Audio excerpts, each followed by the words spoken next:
I'm going to introduce you in your fashion. Oh, okay. Quad Cities, I present to you MOBCAST number 21, Mike Steele. Yay! Oh God, was that? My voice is gone now. You have to take over from here on No, out, so Mike. you're not yelling right. Yeah, Apparently, if it hurts, it's not supposed to hurt. You're gonna have to take it from here on out. See you guys. Oh, this is gonna be a long 4 hours. Oh, you can still laugh. We'll make it the longest one yet. 8-hour fucking podcast. But yes, Mike Steele, ladies and gentlemen. Oh, are we on camera too? Yeah. All right. Yeah. But how you doing, sir? Pretty good. Pretty good. Hell yeah. Thanks for coming out. Oh, you're welcome. Hell yeah. Making the journey over here. Yeah, it took me a while. Mike is a comedian from the QC, as some may know. And how long have you been doing comedy? Stand up 10 years, but probably a year or so where I only did it a couple times, but Yeah. I don't know. I'm still pretty funny, I think. Yeah. I've seen you like at least a few times, and I always thought it was fucking hilarious. Laugh my ass off. Thank you. And then you're also, I saw you're the loudest man on earth, so I've heard. Something like that. Loudest man around that is willing to get on stage in front of a band and yell their name. Yeah, I guess. you might know Mike from him screaming at you on stage, announcing the bands. Yeah. I yell at people. They let me into shows free so I can yell at people. It's pretty sweet. He's got the best gig around. Who could beat that shit? Yeah. I don't know. If you can beat it, let me know. Yeah. But Taking offers for yelling at people for money. If you can figure out some idea on how I could do that, let me know. Yeah. So what first got you into comedy? I know people telling me I should be a comedian because I would just be funny in conversation. When I was in college, mostly is when that started happening a lot. They're like, oh, dude, you're like the funniest person I know. You should do comedy. And I didn't when I was in college, when I was probably at my funniest. But after a few years, I went out and tried it. And I don't know. I did pretty decent the first time that I ever tried. So I was kind of hooked from there. Hell yeah. But were you like very into comedy before you started? Or? yeah, I used to listen to comedy CDs all the time when I was like, and rather than listen to music, I would listen to like comedy CDs and watch Comedy Central back when they played comedy, stand-up comedy a lot. Like, they had like the Comedy Central Presents and shit like that. Mitch Hedberg is one of like the people I point to and like who like got you interested in comedy is probably listening to those Mitch Hedberg records or CDs, compact discs. I don't know if they came out on record, but if they did, I'd like to find a copy of those. They're classics. Oh yeah, that's that good shit. Mitch Hedberg. Anyone else? Well, I would listen to like my dad's George Carlin records and Bill Cosby records. Sadly, I was influenced by Bill Cosby. Luckily, I think like everyone was, like most comedians, like people were like, fuck. Right. Yeah. You can't say OBKB anymore. It's not right. Man, yeah, that shit is crazy. Like, it's so weird. I mean, especially like the position he was in, just like being like, oh, this America's father figure type of shit, like later on. But man. Yeah. No, it's sick. Definitely, like, it's insanity. But yeah, who do you like now? New comedians or anything? Or like, do you listen to certain ones now? Like, what do you feel? I see. That's part of the problem. I don't have cable now, so I don't really see a lot of people, except like maybe I'll catch somebody on a late night talk show every once in a while. some of the people like sometimes we'll have comedians come through the Raccoon Motel where I'm an announcer. Neil Hamburger and Major Entertainer were just there. A couple days ago, I got a patch for my jacket, a Neil Hamburger patch. Nice. Looks like a bucket of KFC chicken. It says Neil Hamburger. That was really funny. Neil Hamburger's really funny if you ever get a chance to go see him. Hell yeah. It's the funniest thing I've seen in a long time. Just has he's perfected his delivery and where he just like, oh, okay, well, yeah, that's a perfect joke. You just wrote another perfect joke. But a lot of it, it's like a rock club tour that he's on now. So he'll do a lot of like music themed jokes and stuff that were he just knew he could like judge like, okay, who can I talk about where everybody in here is going to hate them? And it was classic. Hell yeah. How long was the set for? I don't know. It's a little long. It was pretty long. It was at least a half an hour, maybe 45 minutes. Nice. But there's definitely a lot of laugh breaks. So he was cracking us up. Yeah, like pause for like 3 minutes while everyone settles down again. Yeah. Like what influences like your writing, and like how do you write down a lot? Like do you write a lot, or do you just kind of come up with it? See, that's my problem. I don't. I'll come up with something and I'll just like write it out and then forget about it and then never look at it again. Yeah. I mean, yeah, from what I've heard like some comedians say like they don't write, but a lot of comedians like to write, so I don't know if it can go either way. Yeah, I know. See, when I can't write the way that I speak. Like I can write good jokes. I'm like, oh yeah, that's a good joke, should work. And then I just can't say it the way that it needs to be said or something. So I usually just make up stuff as I go along. I'll have a couple of jokes that I like and then just try to find something in the room or like something that everybody can identify with to make fun of. Oh yeah. Man, so how often do you, I know you said you've done it like some this year. I mean, do you normally go to the open mics around here? Or I do some. I don't as much as I should. There's plenty of open mics now. I don't even know where they're all at, though. There's Brew on Friday, which I almost never get to because there's always, either every other Friday I have my kids, and the other Fridays there's usually a show that I want to go announce. Mm-hmm. So I don't make it to that. When it was on Sunday, I used to go all the time. Thinking about starting an open mic on a Sunday night somewhere, but we'll see what happens with that. Yeah, I don't know. Now, is the Rust Belt, are they bringing in lots of comedy, or did they just start? There's apparently going to be some. Fred Armisen's coming. That was just announced like 2 days ago, maybe. His comedy for musicians and people that like music or something of that nature. Yeah. Fred Armisen's funny, so it's probably going to be a good show. Yeah, that'd be interesting. There was they actually had a poet, Derek C. Brown, was there with the musical act Bees that's from Quad Cities. And everybody all the people that were there and the artists were all on the stage. There's like more than enough room. It's a gigantic stage at the Rust Belt. Nice. It's probably, it's as deep as it is wide, and it's as wide as one of those giant factory buildings that it's in. Yeah, geez. I heard they were kind of going for like a mid-sized venue, like, in between like a smaller venue and like, the Mark or something or whatever. Yes, so. It is that.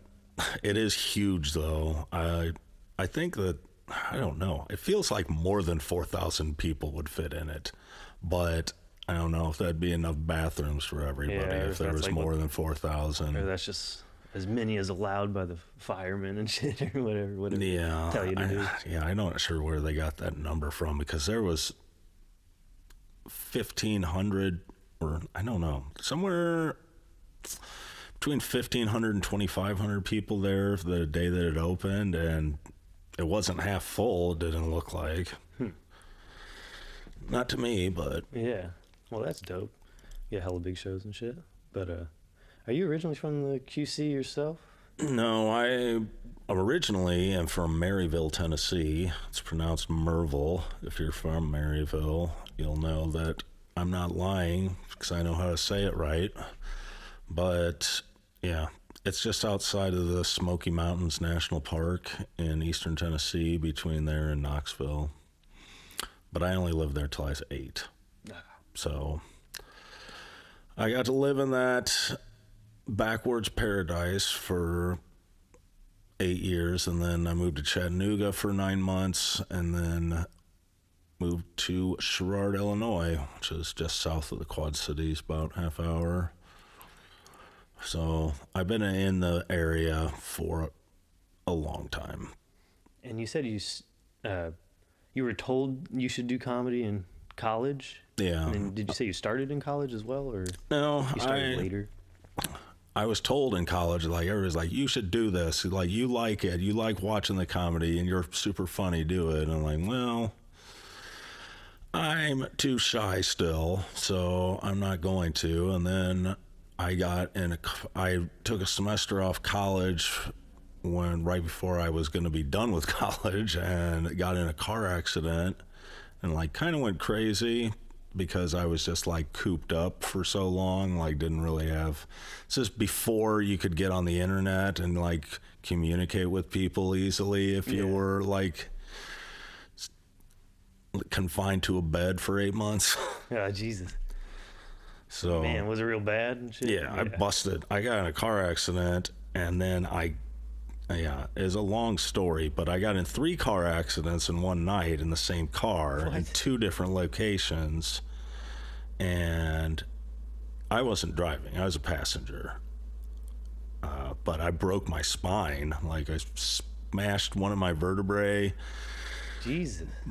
I think the T11 and T9 vertebrae, like, smashed the T10 vertebrae, so it broke into a bunch of pieces. Damn. And they just had to cut it out and take it out, and then they cut a piece of my pelvic bone out, and they carved that into the shape of a vertebrae, and then put that in there and, like, screwed it together and stuff. But it sucked because I had to have this brace on for, like, almost a year, but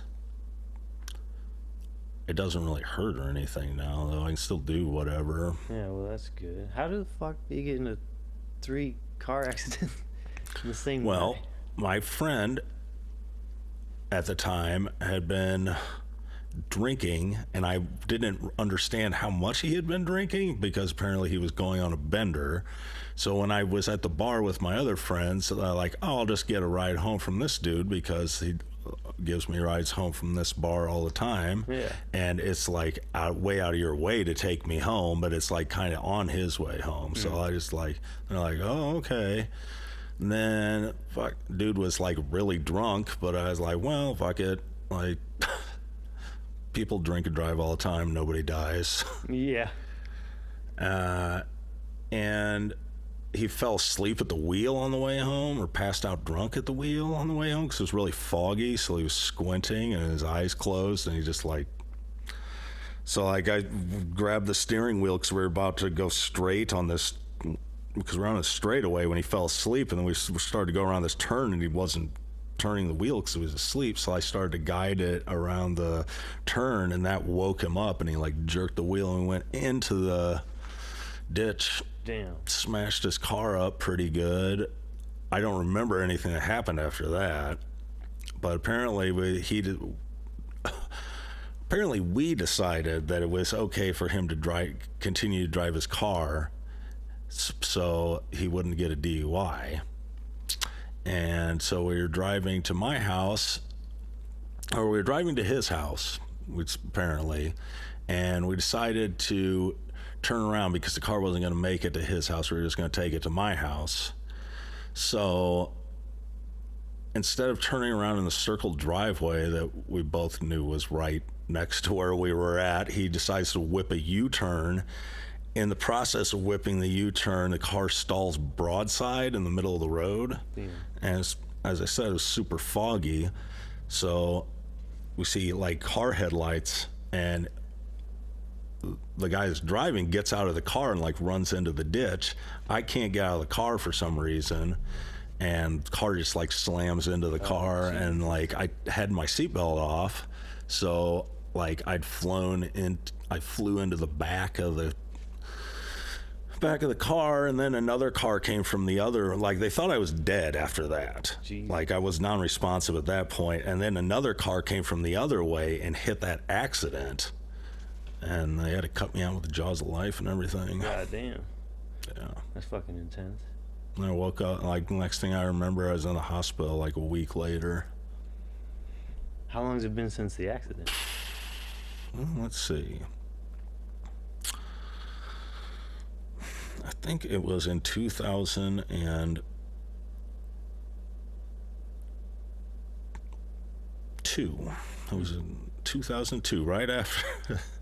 We were still drinking because of 9/11 at that point. Right. And yeah, it was April of, it was around April 14th. That's my birthday. Oh, shit. Is that good or bad? I don't know. It's not Friday the 13th, but it was Saturday the 14th. It was Saturday. I think it was Friday the 14th. Oh, okay. Yeah. I don't know. That'd be crazy. It might have been Saturday the 4th. I don't know. I don't remember. I was in a horrible car accident. Yeah. Jesus Christ. That's insane. But that's good you say you don't have much, like, really, like, any problems now. No. Except I can't tell anybody if I want them to give me a job, because like insurance company will be like, no, we're not giving you insurance. Oh, yeah. Cripple. Like, I worked in a factory for 5 years. I can do it. Yeah, right. Now, and when did you move to the QC then? In 1989. Nice. So it's been a long time. And so when would you say you really started performing comedy? 2000 and I want to say 2005 at the preliminary round of Penguin's Last Comic Standing competition in Bettendorf in the, well, I guess it's where, maybe, yeah, in the Isle of Capri, back when we were the Penguins, and it was in the Isle of Capri in Bettendorf. And I tried out stand up for the first time, and I was in the competition because like I was like, well, there's competition tonight, you got to pay $3 if you want to do comedy. I'm like, well, all right. And I finished 4th, so I apparently did pretty good for my first time, even though I didn't like, a lot of people talk about like, oh yeah, like the first time you do comedy, it's like you got all the jokes you've been writing your whole life. Like I had nothing. I was like, oh yeah, I'm just a funny dude. I'll stand up here and talk and it'll be funny. And it was pretty funny. Like I didn't bomb. I bombed since then. I know what a bombing is. I did pretty good my first time, but yeah, that ain't bad. And then I would just go to Penguins once a month when they had the stand-up, because that was the only chance you had to do stand-up in the Quad Cities for years and years. Yeah, and that place isn't around anymore, is it? No. Yeah. They did not want to pay taxes. And the city was like, you're not going to be a business anymore. Right. Man, when did they close down?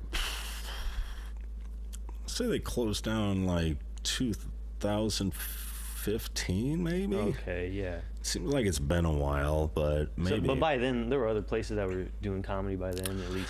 Yeah, because they were an actual comedy club, weren't they? I believe that there was a time after they closed the.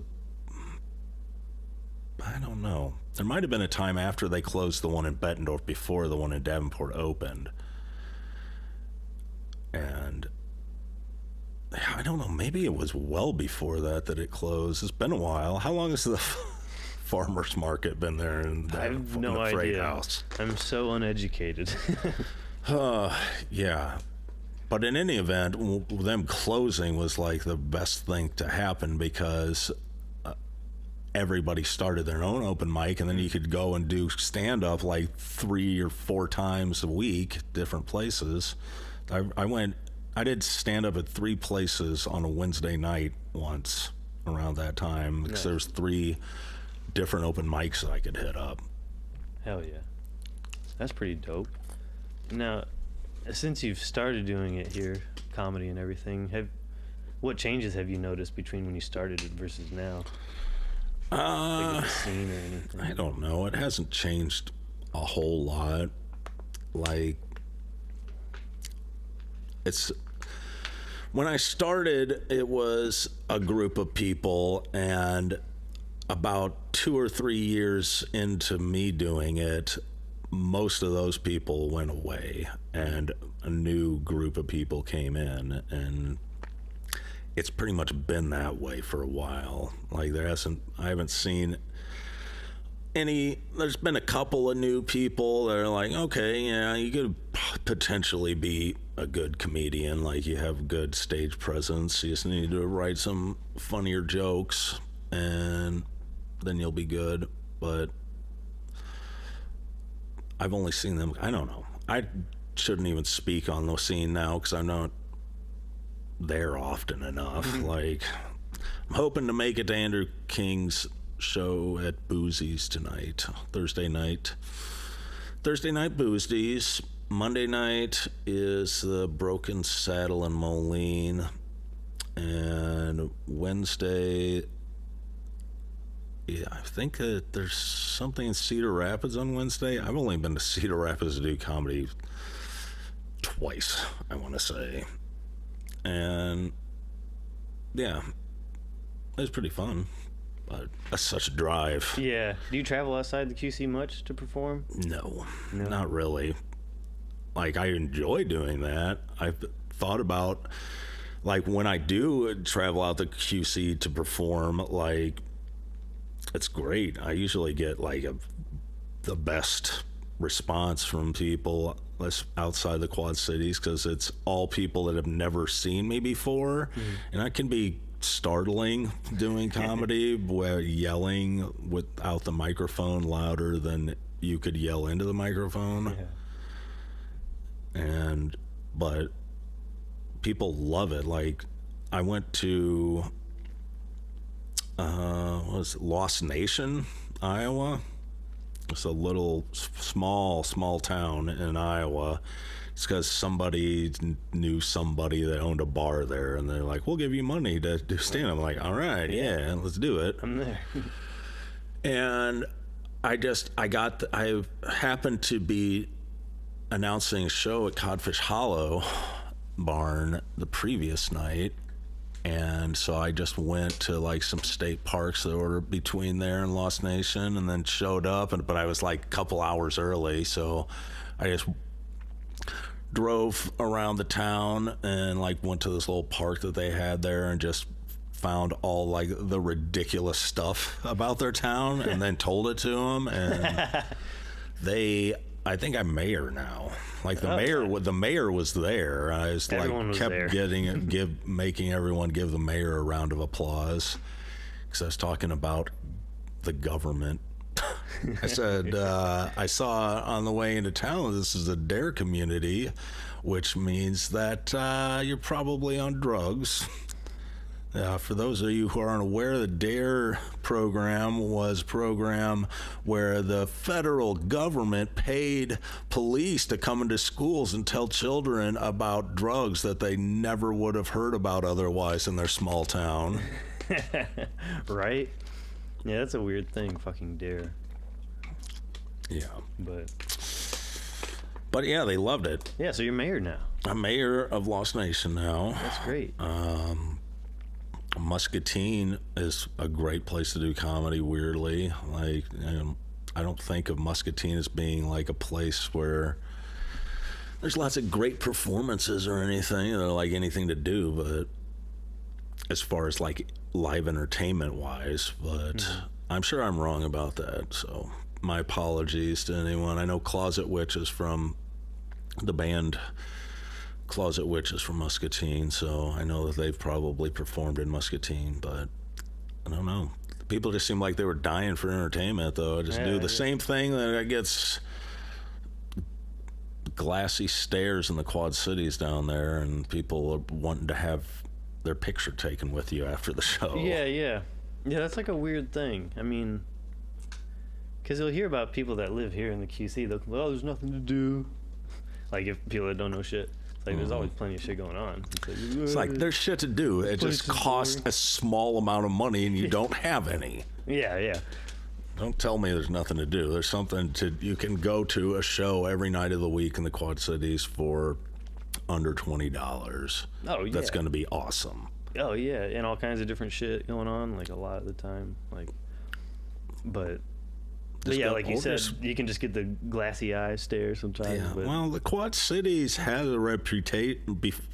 When I started doing comedy here, it had a reputation. Like, I've listened to comedy podcasts and heard, like, Bill Burr especially just say, like, yeah, the Quad Cities is like the most depressing place in the world to do comedy.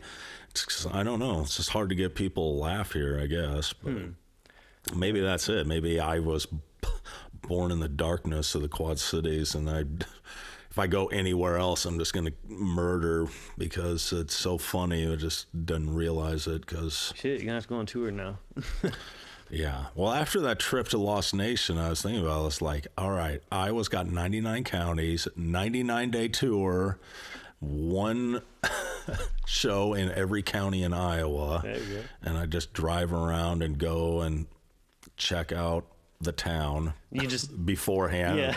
Figure out, like, okay, it's a small town in Iowa. There's going to be some real fucked up stuff that I can ask people questions about.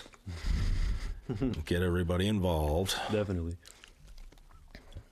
Yeah, you just go, like, repeat their town history to them and talk shit to them. Yeah. That's it. Well, Lost Nation is like, nobody's exactly sure why it's called Lost Nation. Really? Like, there was a Lost Nation brand wheat from back around that time, and it's possible that's where the field was. That's that's where the processing plant, the Lost Nation wheat company was, and a couple of houses for the workers around it just ended up being called Lost Nation. Shit. All right. But yeah, I don't know. The people there didn't seem to. I don't know. The people there were all saying something else, but I'm like, no. No. My girlfriend researches stuff like this for a living. She researched this. She couldn't find anything but like 2 articles in the whole library system of America. What were the people there saying? I don't know. I don't remember. This out of towner, like, you don't know. Shut up, stupids. You stupid Iowans. You fucking live in Lost Nation. Don't tell me you're not stupid. Yeah. Man. Oh, shit. Yeah, but, so what are you going to be doing in the future as far as comedy and, like, announcing? You plan to do that a lot? I plan to keep announcing as long as I can provide for myself by doing something else. Definitely. The last couple summers, I've taken basically the whole summer off to work on a river cruise boat in the kitchen. Really?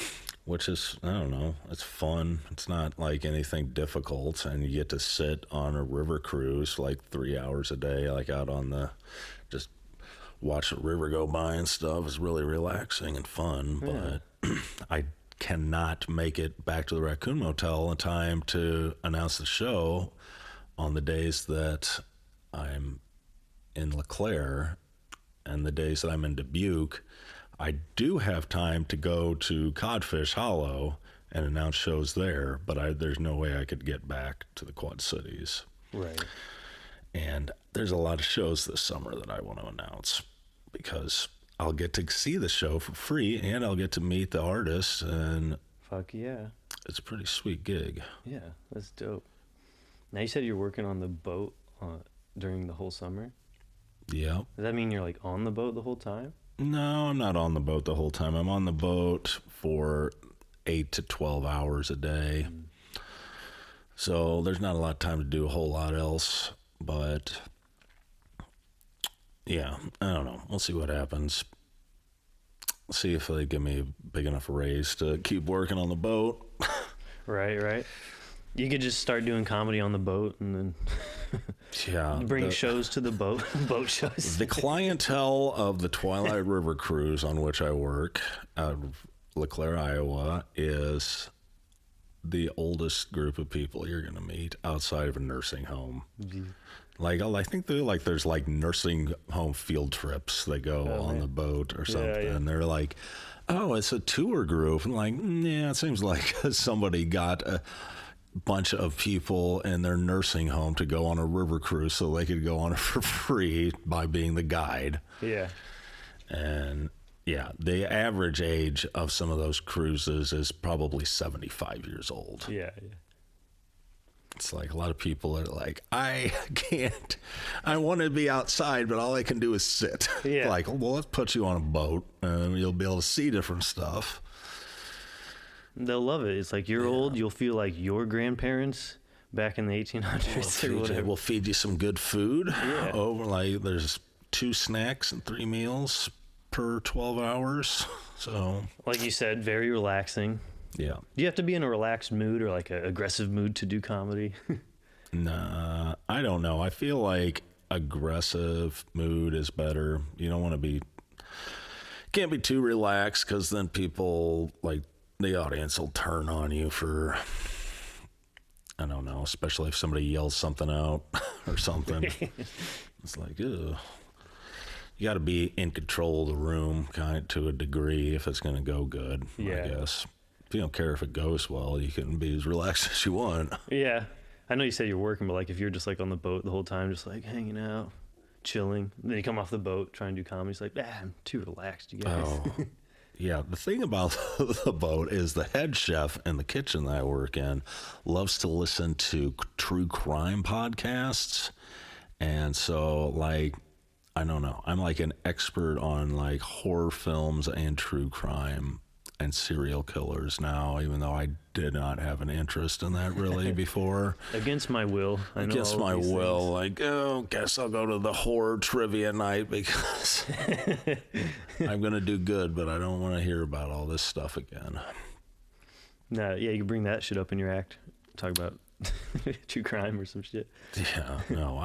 Have you ever heard the last podcast on the left? I've heard of it, but I don't think I've ever heard any episodes. I don't know. It's disturbing and funny at the same time, which that combination disturbs me because it's like, oh yeah, this stuff makes me fucking sick to my stomach, but then now you're making me laugh. Like I feel like you're just I'm getting desensitized to violence and all this horrible stuff because you're making fun of it. And I don't know. Occasionally it is funny, but I don't know. Is that how they do it all the time on their podcast? Yeah. It's pretty disturbing. Well, I'll have to check it out. I'll have to see. Yeah. And it's like, it seems like it's informative too, but then like I heard they had some serial killer or something that happened where I'd actually heard about this before, knew stuff about it. And then I'm like, yeah, okay. I see where you're going with this. You did not lie, but you really led me to believe some stuff that was not true. Hell yeah. Yeah, do you think you will tour? Or like even if you like ever able to like if you just take like vacations for yourself, you just start hitting up open mics like other states or something. I'll never go on vacation again, probably. Never again in my life. Well, not for another 8 years, and then maybe when I don't have to pay child support. Well, now you just have like boat cooking experience. You hop on any old boat and take me down. Maybe, I don't know. Like, hey, I got my sea legs. Yeah. Let me on here. Or if you and being like a cruise ship comedian or some shit like that. Jeez. Yeah, I don't know. People say that like, oh, it's horrible. But it's like for the money, I guess, right? But I'm like, yeah, I don't know. It's horrible. Like I hear like famous people saying it's horrible because they get paid more money to do other things now. But I don't know. It seems like a pretty sweet gig. Yeah. Like, yeah, you have to be on a bunch of people and on a boat with a bunch of people that want to be on a cruise ship rather than spend their vacation money some other way, which makes them weird, I guess. Yeah. Yeah, it's... Bill Burr had a joke about, like, yeah, we just need to start sinking cruise ships. Yeah. It's like, not going to lose anybody important. Yeah. Man. Yeah, I don't know. I feel like I'd rather just go, I don't know. If I was like, had that kind of money, I'd take a cruise to my next vacation spot. I'm not going to take a plane to Europe. If I had that kind of money, I'd be like fucking backpacking across Europe for the year. Yeah. Like, yeah, there's plenty of money to backpack all year. Like, I'm doing this. Yeah. I'd rather go like tour some actual shit, go see some things. I mean, cruise ship would be nice if you're just trying to only relax. If you just want to get a tan and eat from a buffet constantly and get drunk, I think that's the demographic. Especially if you want like vacation outside of America. It's like, I can't do a cruise ship. I want to get away from these fucking Americans. Yeah. And you're just surrounded by them, just fat as fuck, just fucking sitting there. Disgusting. I don't know. I don't think I would ever pay to ride on a cruise, but I would do comedy on one in exchange for riding on the boat for free and some money. Yeah. Yeah, I had one of my friends one time. He's like, I'm going to go on a cruise. I was like, what? No. I'm going to go on a cruise. A cruise. Fuck, take a trip on a train. You can go fucking anywhere on a train. Fly somewhere and take a trip on a train that's cool. Because they don't have any in this country. Like the kind of shit they have to do on a cruise ship might be fun, but it's like I would just go to an amusement park or some shit if that you're looking for like just some fun bullshit. But yeah, I don't know. Amusement parks are all right if you're not as tall as I am. It's kind of hard to ride in a lot of those roller coasters. The height, like. Yeah, you're over the limit? I'm not over the limit. I just cramped into it's too uncomfortable. It's like, the fiberglass from this when you go through roller coaster pod is slicing into the tops of my knees. It's not fun. Yeah. You have to wear like padded clothes. I don't know, I think they're called the Thunderbolt at Six Flags in Evanston or wherever it's at. Yeah. Up by Chicago. Sliced open the tops of my legs. The first ride I went on is like, what the fuck? Now I can't walk. I didn't even want to ride on a roller coaster. And then like when you're going through like low areas or like tunnels, you just kind of nervous, like it might take your head off. Yeah. Well, I don't know. I think that they plan that out. You can't put your arms enough. Up though if you're too big, maybe. I don't know. Maybe. I'm gonna go to Six Flags and lose some hands. I'll be eating caviar with my hooks. Yeah. I don't know if we're gonna risk it. I don't know if I should risk that. No. Yeah. I need my hands to masturbate. Yeah. I mean, yeah. You'd have for no other reason. I know. If you had no hands, you think you could buy with your feet? I think I'd get a fleshlight attachment for my stump. There you go. Then it'll be better. Maybe I will get my hands lopped off by a ride. You know what? I don't know. Come to think of it. Those amusement parks still doing good business. Yeah. We got a lot of money still. But, see, you do a lot of improv in your comedy, just kind of talking and stuff. I don't know. I try not to, but I don't know. If I see something funny, like especially if it's on the stage or like something that everybody had to walk past on the way to the room, like I always make fun of that. It's like, all right, listen here, idiots. I can be funny when it's all something that you know about, so listen up for the rest of the stuff. But I don't know. I need to write more, I guess. I'm not one that typically writes a lot of my stuff down, but I don't know. Yeah, the problem is like when I come up with like ideas for anything, it's like I need to just write it down then. It's like, oh yeah, I'll write that down. I used to remember. I used to be able to remember things as a problem. Now I know that I can't remember anything. So see, I forget that I forget things. Oh, see, no, I've conditioned myself and now, like, don't try to remember anything for even a small amount of time, especially if it's only a small amount of time. Oh, geez, yeah. It's like, I don't know, probably have Alzheimer's or something already. It'll make you a better comedian, honestly. If I have Alzheimer's. Well, I mean, or just dementia or some shit. Just take hold of your illness and. Yes, when I'm screaming in a pile of my own feces and urine at the audience, asking them to help me because I don't understand where I'm at. That's not. I don't know. It'll get laughs, I guess. Like, we thought it was part of an act. We didn't know we were laughing at a real sick person. Yeah, we didn't know it wasn't PC anymore.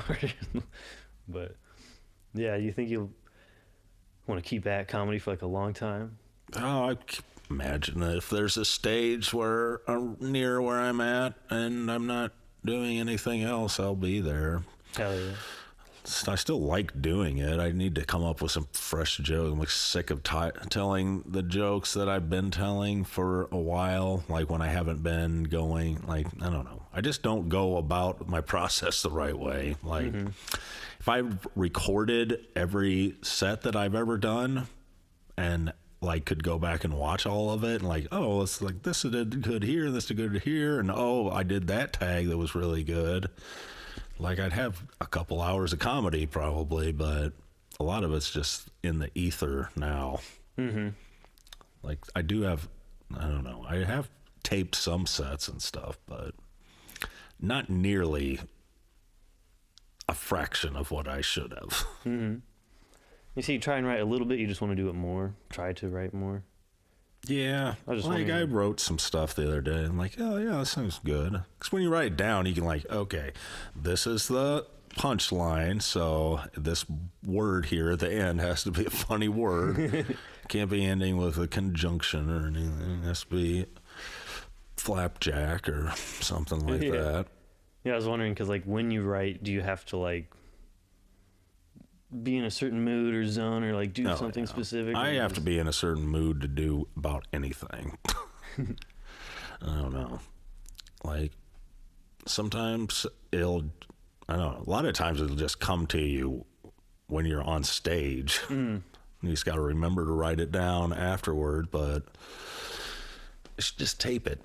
Yeah. I should just get a phone with where I can put in extra memory and the chip will work on it, which has not been the case with the last 2 phones that I've had, so. Goddamn phones. Just carry around an old fucking cassette recorder. Yeah, well, the phone I have now, the one that actually can call people is this one, the old slidey keyboard phone. It's probably better and reliable than my smartphone. Mine's a piece of shit now. It has to be on a charger at all times, basically. Yeah, no, this thing will hold a charge for days, which is nice, but mine's dying. Nobody ever calls me, so it don't really matter. It's like, okay, I need to have this in case there's an emergency with my child or some emergency with my girlfriend. But other than that, I'm not going to use it probably at all. Right. Like, I forgot to text, or I ran out of texts, and I still haven't got around to, like, buying more texts, so I just haven't got any texts that anybody sent me last week. Just call me. I think the captain on the boat is probably calling me or texting me, telling me that he wants me to come to work. So I should probably call him now that I'm thinking about fault. that. Fuck him. He has to call. Yeah, no, pick up the phone. Hell yeah. But if people want to see more of your stuff, where can they find out? Well, like we said, you can see him screaming at you, usually at like Codfish or Raccoon. Oh, yeah. Okay, there's the Triple Crown Whiskey Bar and Raccoon Motel in Davenport, Iowa. 3rd and Pershing. 3rd and Pershing, corner of 3rd and Pershing, the Raccoon Motel. There's shows there most nights of the week, and I try to make it to every show there to announce, but just does not always happen. There's so many shows. Oh, yeah. They're cranking them out now. They are cranking them out. There's 4 shows a week, like every week, I think. So that's a lot of time spent having fun, which I don't mind, but I can't. Sometimes I got to do other things, like comedy stuff, for instance. But there's also the freshly opened Rust Belt in East Moline, Illinois, on River Drive and 7th Avenue. Yes, yes. It is a giant 4,000 person. I don't know. It looks like an arena. It's a factory. It's an old factory. Yeah. I worked at an almost identical building in McLaughlin Body Company as a welder making cabs for combines. And when the smoke machine gets going at the Rust Belt and I look up, like I can get a flashback of like, oh, this is, get that Where out of am my I? head. No, not again. No, please. I'm not back in the hellhole. Yeah, but I'll be yelling there. Excited to be yelling Bon Iver coming up in a couple weeks. I think there's still tickets available for that. I think it's April 9th. I don't know when this comes out. Or do you? Yeah, this will be out before. It'll probably be out next week. So Yeah. April 9th, motherfucker. April 9th. Sell out that Bon Iver show. Get He it. doesn't come down here ever. So, except for many years ago when he played at the Huckleberry's Pizza place Yeah. to probably 15 people. There's that, and there's also the world famous Codfish Hollow Barn in Maquoketa, Iowa, that I have the pleasure to be an announcer there as well, and I try to make it to all of those. I missed 2 of them last year, but there was over 20 shows last year there, so quite a bit more than the year before, and that year had quite a bit more than the year before that, but it's going to be a lot of Sleeps coming to play there this summer. Nice. That's sold out immediately. How many people can fit in there? I think that they limit the tickets to 650. Like, technically more people can fit in there, but like without adding like I don't know, 800 people could potentially fit in the barn, but that's too many. Yeah, So they yeah. don't like, yeah, there's just too many. Only a couple times have I not been able to announce and then you come out the back and walk around to the front of the barn and walk right into the barn. But sometimes it gets too full. But it's always a great time there. Nothing bad can ever happen as long as I'm there. So, Of course. yeah, I've had many a great day and night and going into the next day there. Yeah, right. Hell yeah. That's good shit. So yeah, check them out screaming at you at the dopest venues around. And then catch them at some open mics here and there. Yeah. Just go out yourself. Go do some comedy your fucking self, too. Yeah. Go do it. Come to an open mic, even if I'm not there, to support some local comedy. There's going to be somebody there that's funny. So, Mike is always there in spirit. yeah, So. I'll be there in spirit, let's say. Hell yes. Well, thank you for being here, sir. Oh, no problem. Thanks for having me. It's fun. Of course. MOBCAST number 21. Yeah, this will be released in a week, but actually recorded on the 21st today. Fucking weird. Yeah, maybe. I don't know what day it is. We have no idea. Alrighty. Well, goodbye until next time. Bye. Bye.